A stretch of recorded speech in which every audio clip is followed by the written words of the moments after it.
Flights are pricey, planning feels chaotic, and that trip that keeps getting pushed because you're too busy or travel's too expensive. Welcome to Points, Cards, and Travel. I'm Ross, the founder of Itinerary Boss. I've made the mistakes of doing this for 10 plus years so you don't have to.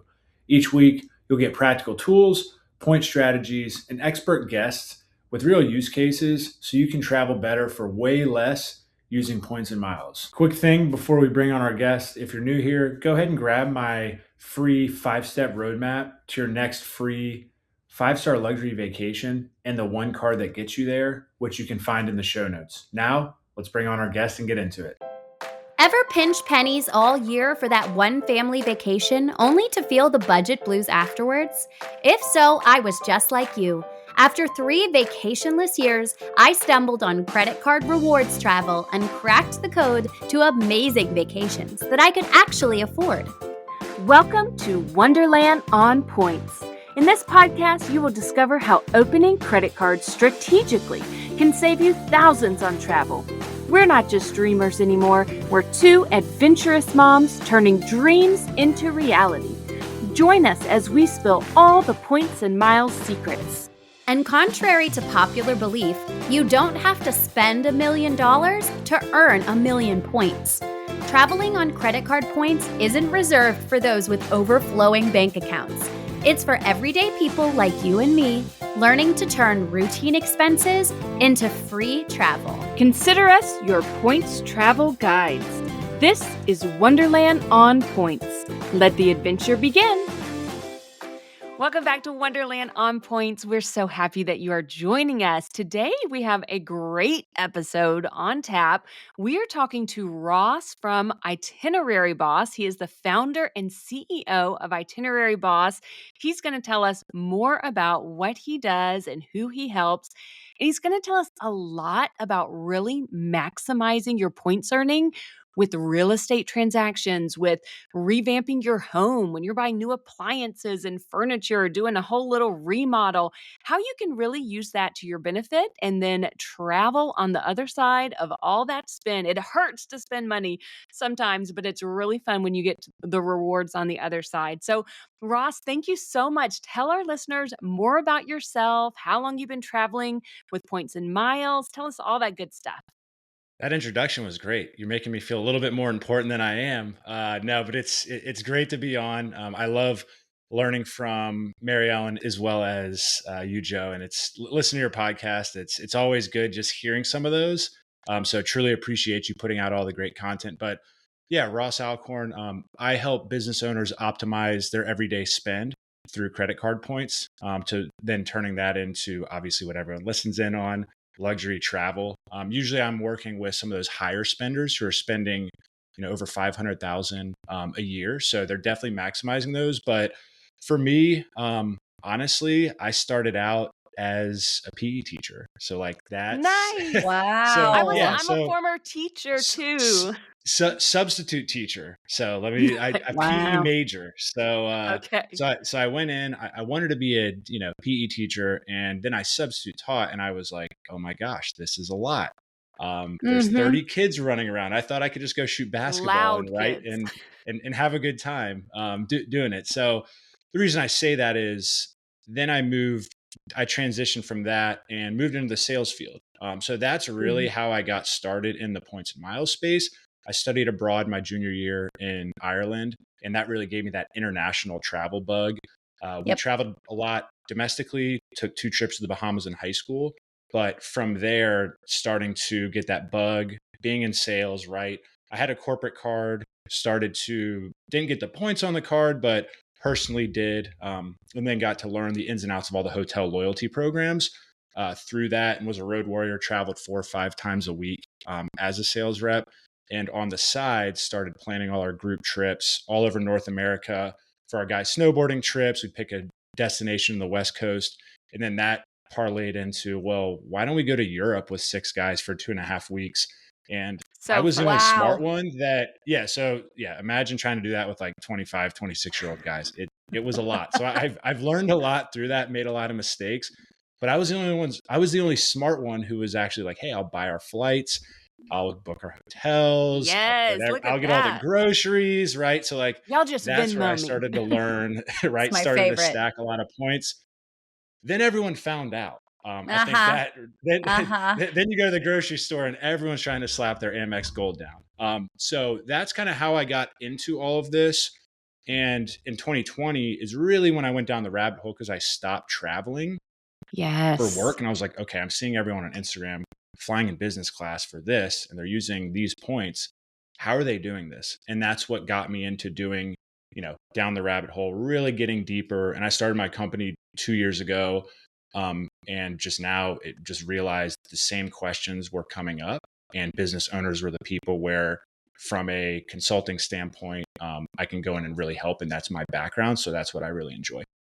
Yeah. I mean, it's amazing how many times we've heard just on this podcast and then from friends in this space, how many businesses are, and business owners, small business owners even, are not utilizing their spend.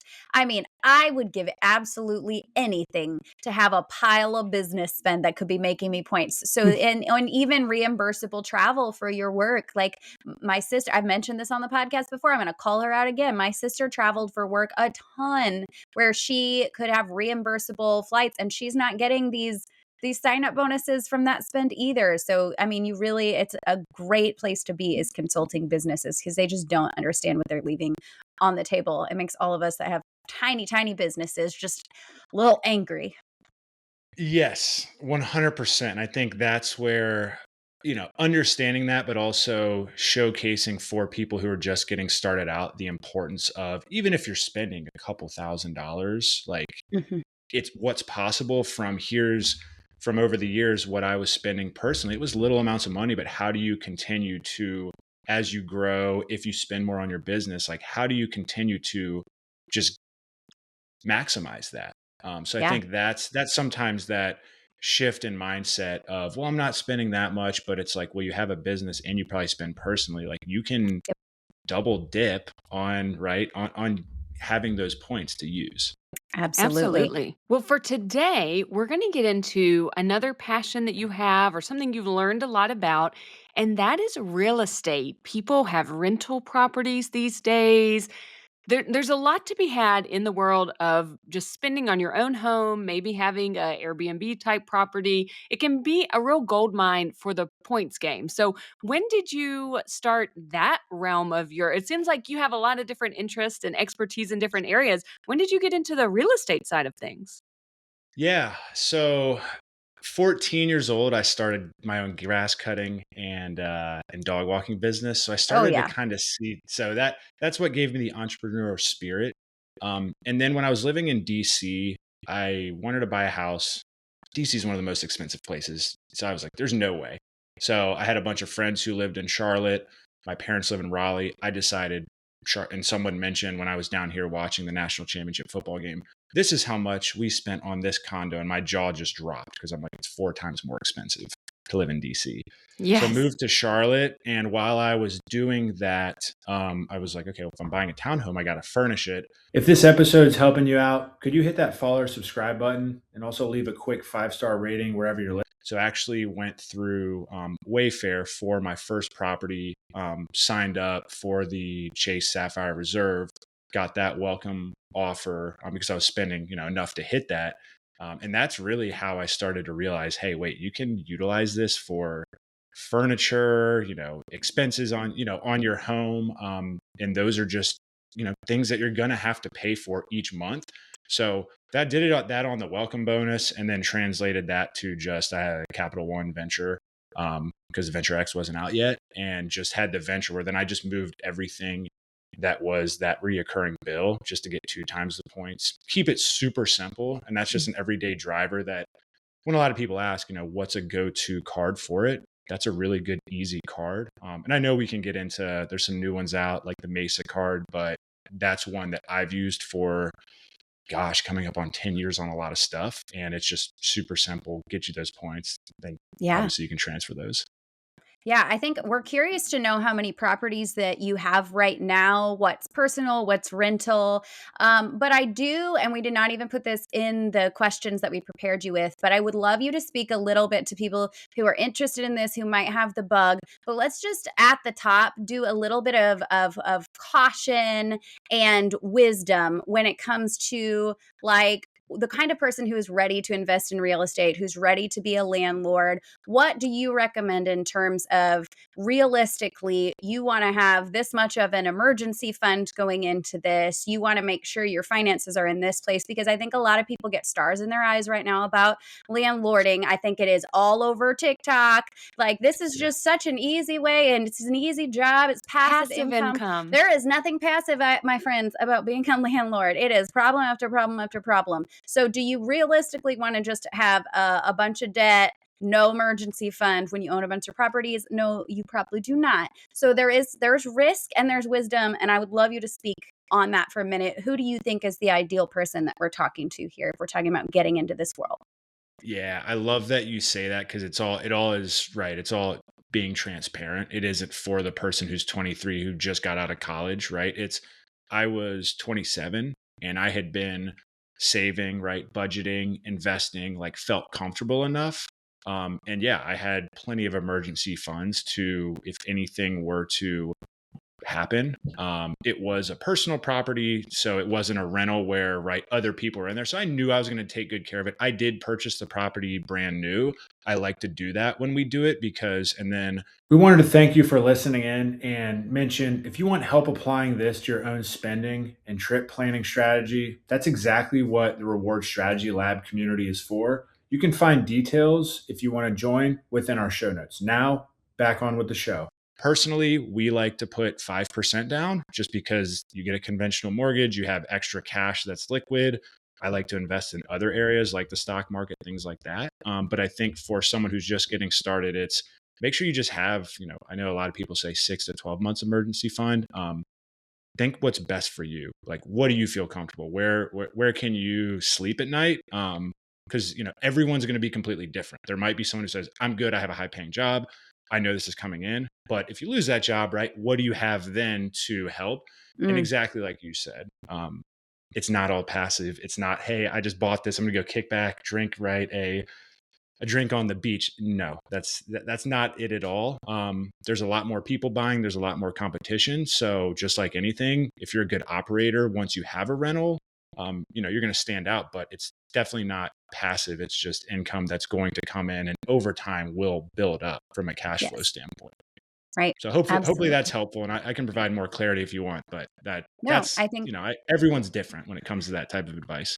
For sure. I just think that I just think it's so important to caution people, because a lot of people are like, well, I'll buy this house, I'll take out a mortgage on this house, and then someone else will be paying the rent. It'll cover the mortgage. Someday I'll own it. I'll have this equity. I'm good to go. And a lot of people put themselves in that position without really thinking through, well, the next thing like the HVAC dies, and then you need this and you need that, and you need a dishwasher. There's a flood in the basement. That just happened in my house. And so I just think that we always like to provide caution and wisdom, even in the points and miles world.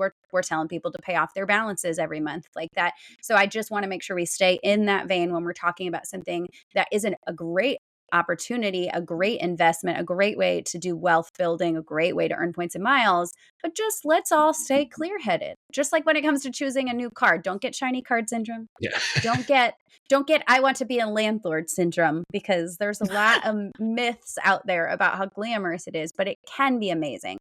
So talk to us about the properties that you currently own. We'd love to just get a little rundown on what you do there. Yeah, no, I love how you broke that down too, because there's a lot of stuff, like you said, on TikTok, Instagram, and it is shiny object syndrome. When you get the bug, if you buy one property, then you want to continue to do it, but you have to step back and see like what fits your needs, right? Where are you at? So absolutely, always think about that first. And that's stuff that we did. So right now we have 5 properties. Primary home that I live in, Townhome, that we purchased 2024. First property that I purchased was 2019. Second was 2021. Well, second raw piece of land was 2020. That's a 3/4 of an acre. That's kind of the build on the lake down the line, about 20 minutes south of Charlotte, Lake Wylie. And then townhome that me and a partner purchased that I lived in. All of these are house hacks. These first ones, 5% down. And then we purchased a 2-bed, 2-bath condo in 2023. So all within 15 minutes of Charlotte, and all one's a long-term rental, 2 are medium-term rentals, where usually we have people in there from 3, 6. We've lucked out and had 12-month leases.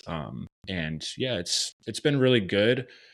I think the medium-term route has been awesome. The nice part is I've seen kind of both sides of the coin, right? I furnished the property when I lived there, moved out from a long-term rental. That's been, other than some recent things, that's been pretty easy to manage from vetting people on the front end. The second one lived there. It was already furnished. So when I moved out, we just had to get a few things. So that was easy. The third one bought as an investment property, and that had to do order all the furniture, have someone from Thumbtack come out and build it. Just getting it ready. We did a light rehab with cabinets, flooring. And that learned a lot of stuff there, and kind of realized, like you said, on the front end, that was the realization of maybe the juice isn't worth the squeeze, and going out and buying those. The house hacking route was nice. And for us, we've moved more into the, passive side of things, because there's other people who can go out and do that. And then we can invest there and focus on our business. So there's always things to think about, and you learn a lot on the way. But I think if you are house hacking and then you are, it's already furnished, it's a lot easier. But like you said, on the front end, it's you think it's that easy because you see, oh, you can make this much, and they're all doing great. But it's just, you learn some of those things definitely on the way. And the property that we furnished that we didn't live in was older, so there's costs associated with HVAC, which we knew, but you have to think about those things going into it. And like you said, on the front end, make sure you have that emergency fund, or you have those funds, or some sort of way to, if something does happen, vacancy, any of that, you can, cover that. And there are some good credit cards that can help you do that. But that's kind of the property portfolio and how that journey started. Okay. Let's talk about, you mentioned HVAC when a second ago.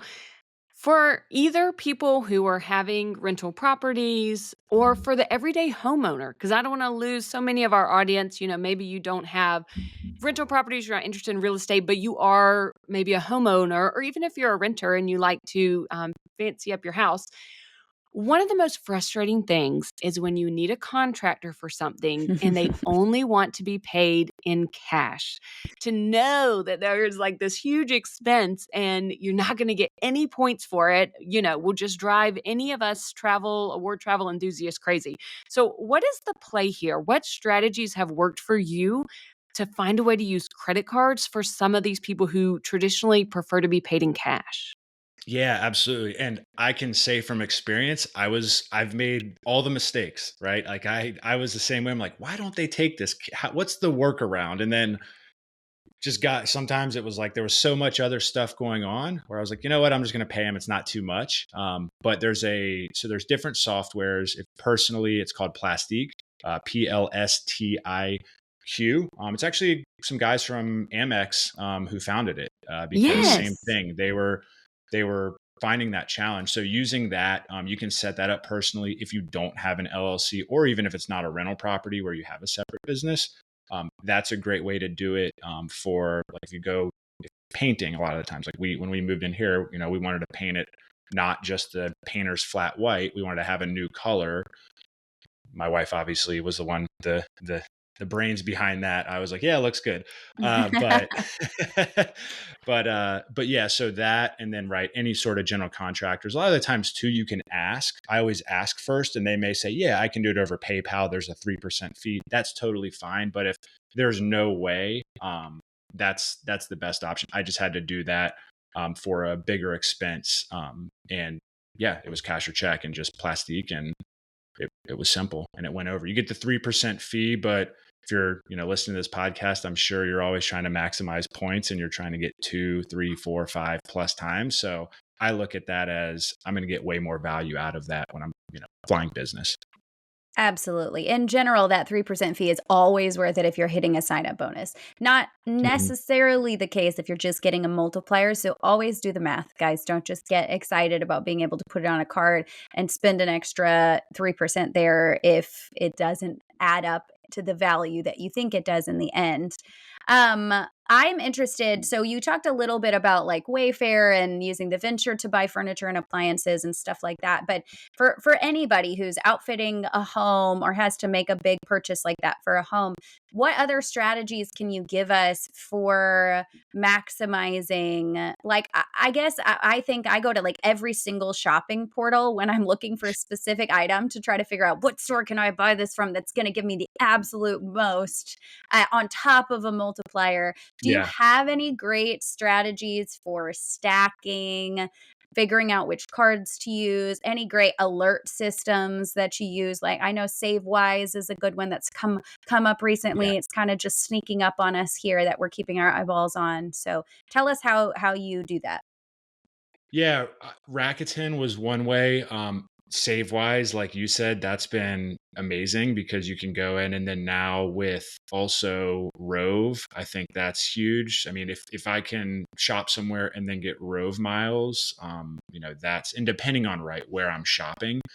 So yeah, I would say the ones that you mentioned, SaveWise, Rakuten, and then just seeing and also thinking through like time of year too, because you're going to get a lot of those Memorial Day, Labor Day, Black Mm, Friday sales. So like if you do have to buy stuff, thinking through that, thinking through, if you don't want to open a new card or if you are opening a new card, like what does that look like? If you're trying to get a big welcome bonus and you're, spending, let's just say $5,000 on appliances or furniture, look at those, time it right, and then you can start to stack welcome offers, points, whether that's on Rove, say, any airlines. It just kind of depends on that deal. That's how I always think through it. Unfortunately, SaveWise wasn't around when I was buying yeah. a lot of these, but now, like if I'm thinking through any of that, like my process is always. I mean, I have those in my bookmarks, right, where I can just go click those. Right. That's the first thing I go to. Have you had any great stacks on like an appliance or a purchase that you can think of that you remember thinking like this was amazing? I got this multiplier, I got this cash back through this portal, I got this 11% rebate from Menards, like anything like that that stands out? When we bought this house, we were using the Chase Freedom Unlimited because we had just gotten engaged. We were planning a wedding and we just bought a house all within like 60 days. And I was Whoa. thinking, I don't feel like coming up with all that cash at the moment. So let's get a 0% interest card that'll give us 15 months to slowly pay off.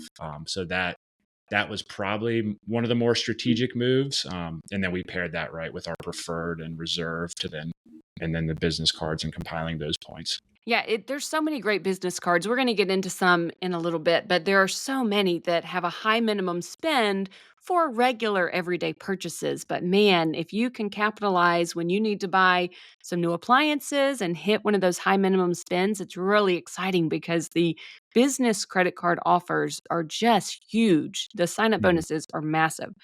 You mentioned something earlier. You just mentioned it barely, but it's not something we've talked a lot about on this podcast. And we do want to do a full deep dive episode in the future. That's definitely on our radar later this fall. There is actually a card. It's relatively new, our program Mesa. It is for homeowners who want to pay mortgage payments and get points for it because there traditionally has not really been a way to earn points and miles on mortgage payments. It's been, everybody over at Built was all excited for years. They got to do their rental. If you were in a rental property, you could earn points paying your rent each month. But homeowners were like, oh, but what about us paying a mortgage? So it sounds like you do use Mesa. Is that right?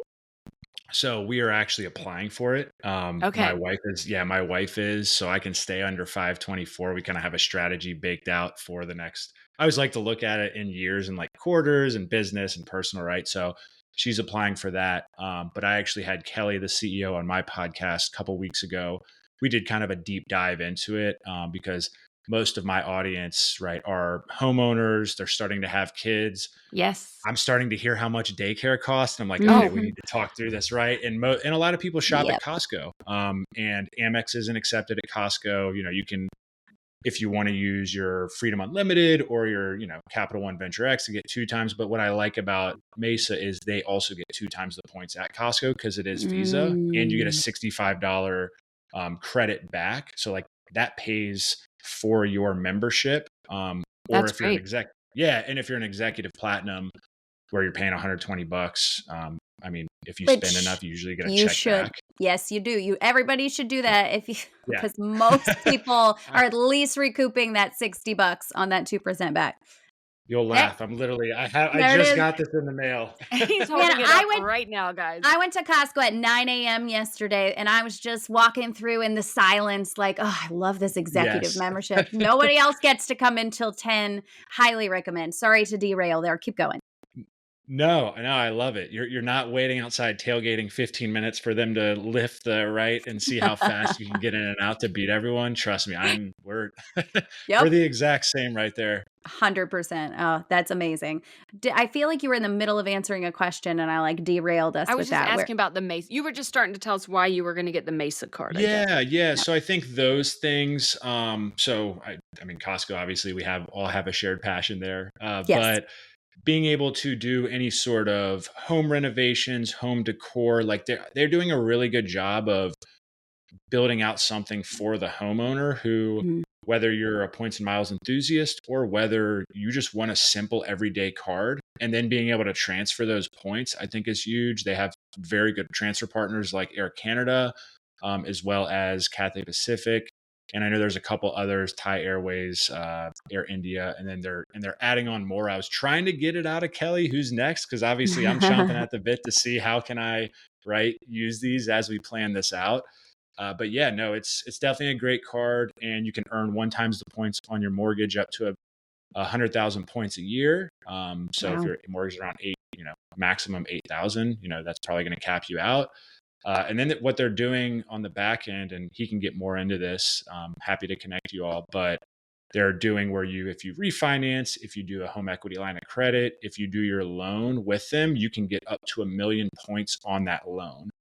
So that's right. So if you have, let's just say $400,000 house, that's potentially 400,000 points on top of other things. There's also an elevated welcome offer right now where if you get the card, you refer 2 friends, and then you spend $10,000 in 90 days, you can get 50,000 Mesa points for that. And then you're getting 5,000 for each referral. So you get up to 60,000 Mesa points. So a lot of, if you're a homeowner, you're spending a lot on daycare and Costco and home decor, and you have a big project coming up and you have the cash, and there's 0 annual fee. So it's like there's thumbtack, there's $200 thumbtack credits. If you're a dog person, you like to give your dog healthy food, farmer's dog, $120 credit.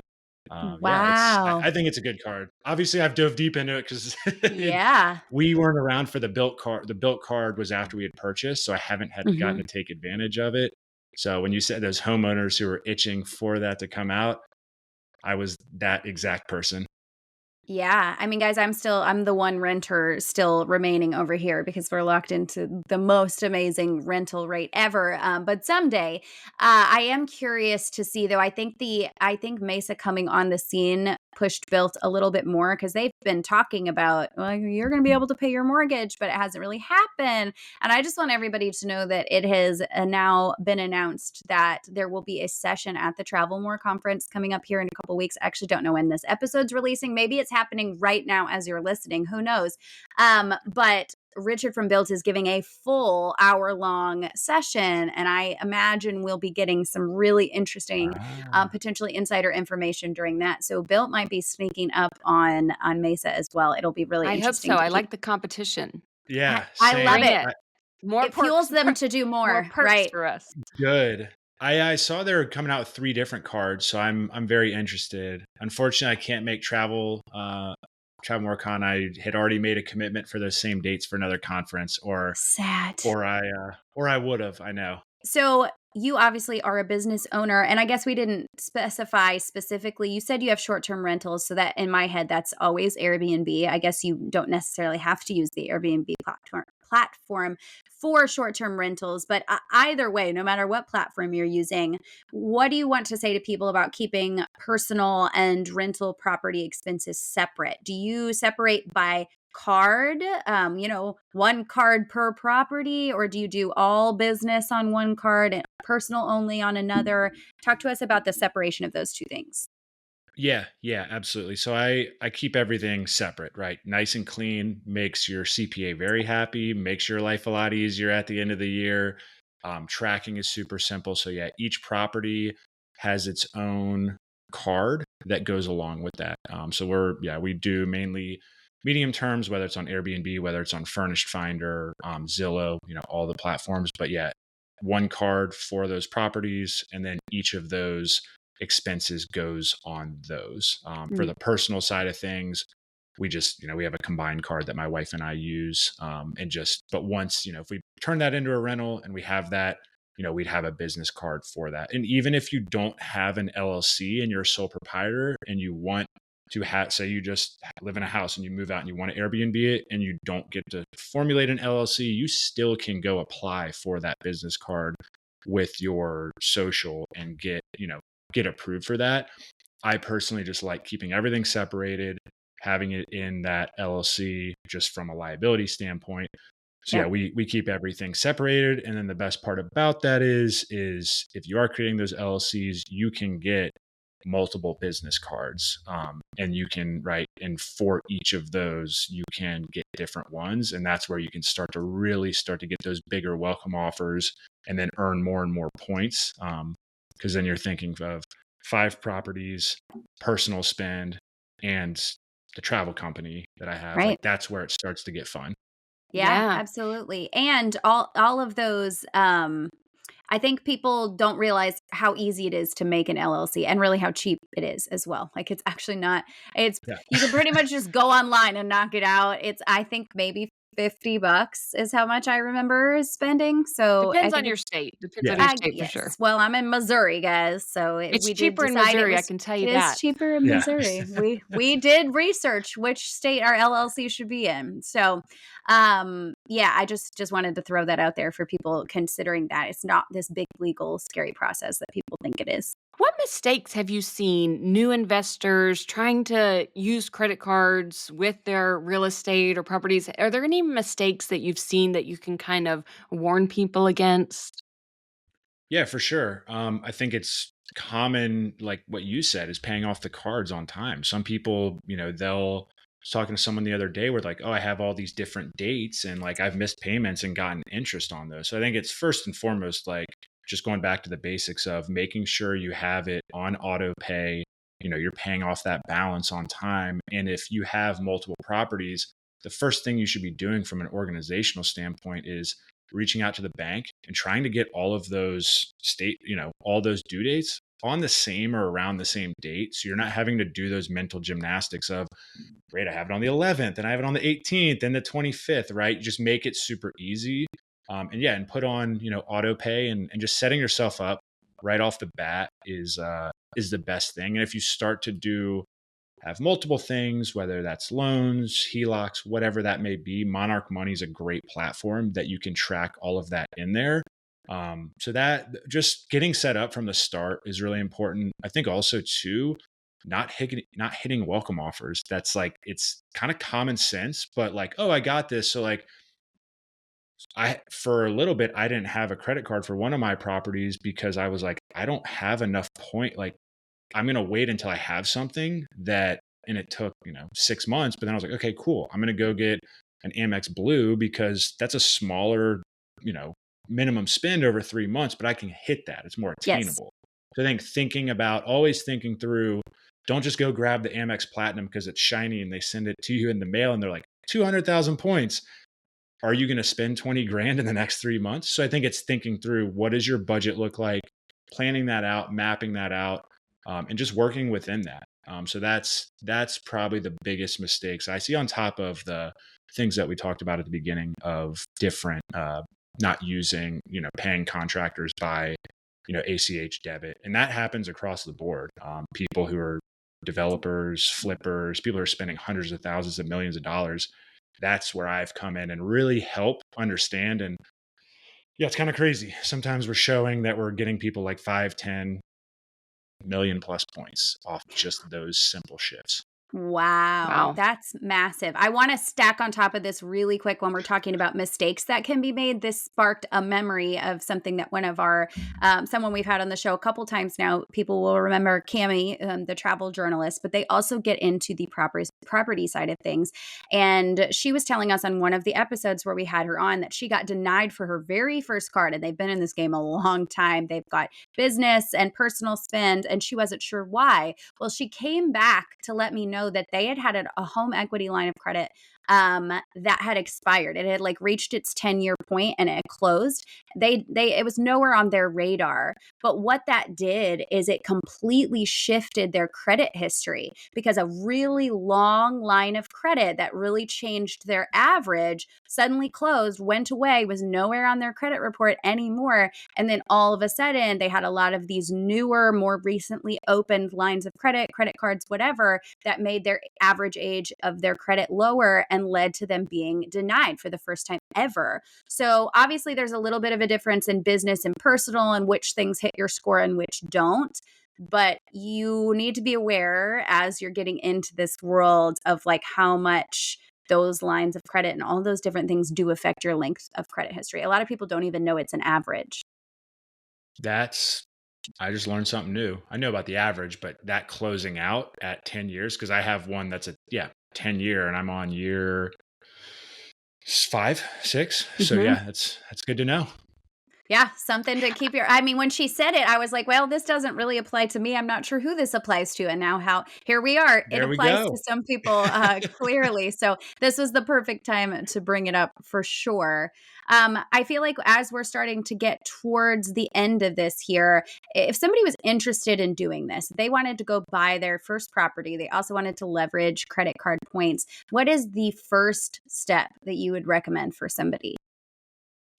I think it's just figure out what your budget is, what do you feel comfortable with? And then from there, understanding, okay, what welcome offers are there and how does that fit into my lifestyle, right?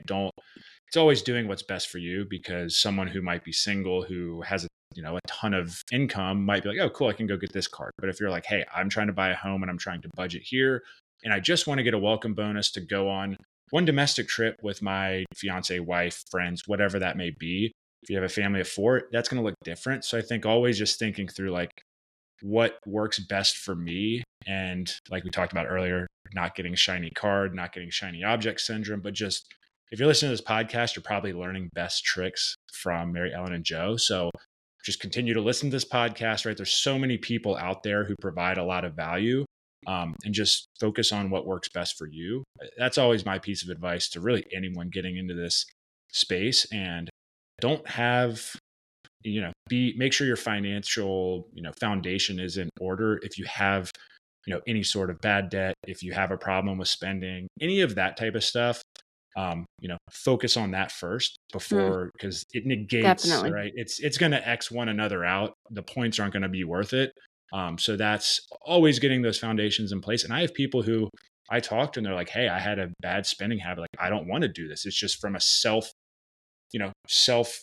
just awareness standpoint. That's what's best for me. So it isn't for me. That's totally fine. Yes. So yeah. And I actually met a woman out at FinCon last week, as we're recording this, early September, and she is a financial therapist and focuses on like financial trauma. And I was like, I want to bring her on the podcast, because a lot of the times I didn't even know that was a thing. Yeah, she Makes sat sense. next to me. We were going through best how to land the best first 3 minutes and in the last 3 minutes of your podcast, like best tips. And she sat next to me. We just started talking about stuff. I'm like, you would be a perfect guest, because personally, outside of the business owners who they're already spending the money, a lot of people, we're just told, and sometimes it's right, credit cards are bad.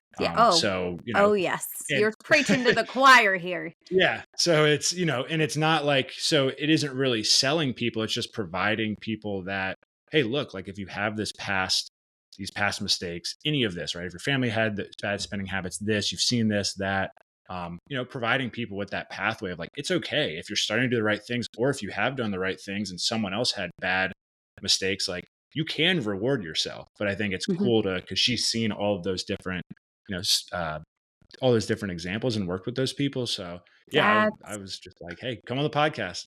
Yeah, Yes, love that. absolutely. You could feel free to pass her contact along as Yeah. well. I have plenty of financial trauma that I need to talk through, Let's just bring her on to therapize me. People can change, guys. People that had horrible credit and bad spending habits and a lot of financial illiteracy can, in fact, flip their whole life around. I am living proof. It just took a little while. My young 20s are not a time that we like to relive. It's fine. It's fine. Part of the past. Okay, let's talk about something fun with all of these points that you are earning with your rental properties and with the points that all the business owners that you're helping. Tell us about some really cool redemptions. Either redemptions maybe that you've gotten for people, but personal redemptions that you've had with some of the points you've earned. We want to hear. We love inspiration, travel inspiration for others. So give us something that we can look forward to, maybe planning for ourselves one day. Yeah, absolutely. So we did our honeymoon this past April, and with all of those, we were planning up a lot. We went to Thailand and Bali, and we flew Qatar QSuites there, and then back we had one seat, and we swapped half and half. So that was by far. That's Oh, awesome. that is a nice little new marriage compromise. So someone got to be in business and someone had to be in economy, and y'all switched. Is that what you said? Premium economy. So we had the first seat in premium economy, extra leg room. It was most of them were my points, but you can't be. It's us now. Once you're married, it's us. There is no my. I know. That was pre. Okay. That's fun though. But no, so that was awesome. When we were in Bali, we stayed in all the Alilas, which was, if you go to Bali, make sure you stay in those. Those were absolutely amazing. And then, a lot of our domestic travel is all paid for. So if you're not doing something super inspirational, like 40,000 points for $1,800 worth of flights has been really nice. And just planning our wedding, we were doing our hotel block at the Kimpton in Charlotte. I know you guys you both had someone on talking about IHG and Grand Cayman. So we're going down with that 5 free night welcome offer that we got. We strategically mapped that out to use those 5 free nights in Grand Cayman after we hit that bonus, but then also for the rehearsal dinner for the suite. And all of that used it and was getting 26 times the points. So we had like 110,000 points after. And then with that IHG 100% welcome bonus, I was like, screw it, I'm going to buy 40,000 points, get 80. Now when we're at the Hotel Indigo, I'll probably spend, $1,000 on food and drink, knowing how expensive it was when the guest came on. True. So then I'll be at that 210,000, which that'll get me 3 nights at the Kimpton, having the IHG card, using that Platinum Elite. So like that's something just from like strategically planning wedding stuff. And that's where, if you are planning a wedding, like it's super expensive. So make sure you are paying cash, and they do take a 3% fee. Honestly, that's where it's worth it. Cause I know, that's a $4,000 trip that we're just going on because, and then we're doing our, next week, I'll have an Inc. Preferred bonus that's going to hit, and then we're going to South Africa in April. So flying business there and back. Yeah. So that's, and then we got maybe a wedding in Portugal or next fall. We're waiting on our friends. So many fun things. Yes. So the Amex Platinum bonus, going to use that to get us there, and hopefully have enough to get us back. Yeah. So it's a lot of inspiration. Lord willing, hopefully. Joanna and I are also going to Grand Cayman in April. We have booked a trip. We're hopefully going, and I'm hopefully going back to South Africa this coming year as well. So those destinations, I love them. Love those destination ideas. We're on the same track right now. Different hotels probably, where we're not doing the IHG, the Kimpton, but it's going to be great. We're excited. We're doing the Hotel Indigo. Which is next door, right? Yeah, I think it's next door. Yes. It's like 20,000. You can use the free nights. It's under that 60,000 cap. There's a brand new Hyatt coming online. You can only get reservations starting April 1st, and we're going right after that. So we're going to Nice. check it out and report back to everybody what that brand new space looks like. I Yes. saw that. Yeah, I saw that, and I saw the one in. We love Turks and Caicos, but it's hard to get. So they have that new Hyatt coming next year. So I'm like, it's a lot easier. It's 3 hours from us in Charlotte, so that's a quick 4 or 5 day trip direct on Yeah, that's American. not bad. I think Oh. we Over might like even be connecting through Charlotte for at least one leg of our trip, maybe. I yeah, have a squirrel question, like, Squirrel. Yeah. ADHD distracted squirrel question that I wanted to ask off the top, but I didn't want to derail us from the beginning. But now that we're in the derail zone, you mentioned going to a national championship game. I think you said in Charlotte. What national championship was that? What is your team? No, Were I you don't talking think about basketball? You mentioned a national championship game, football game. Maybe it wasn't in Charlotte. I Oh didn't. no, I was watching. Sorry, I was watching it at a bar in Charlotte. Okay. It was Okay. Clemson. It was when Clemson beat Alabama, but no, And we and didn't go who there. was your team? I should have asked this off the top so that I could kick you Oh, off the Uh-oh. podcast if you had the wrong answer. it's Wake Forest. They're not good. So So hopefully you were going for Clemson. yeah, I was. I have a lot of friends who are Clemson fans. One of my best friends married a girl from Clemson, and I went to a The small best school where we had girls. a All Yeah. the club best. football team. Mary Ellen and her Clemson loyalty till death. You I always love it. know We're where going- she I went. hear the word national championship and someone's in the Charlotte area. I'm like, there's a good Yep. chance we're talking about Clemson here. So We're she going had to a it wedding lovely. Saturday where the bride is Alabama, the groom is Clemson. So it's That's fun. That's Yeah. really fun. Yeah, we had a couple good years there, but both us and Alabama are not having such a great year now. So we'll see what happens. Well, thank And you my for eyes glaze over. I know we've lost Joanna now. She can't handle the sports talk.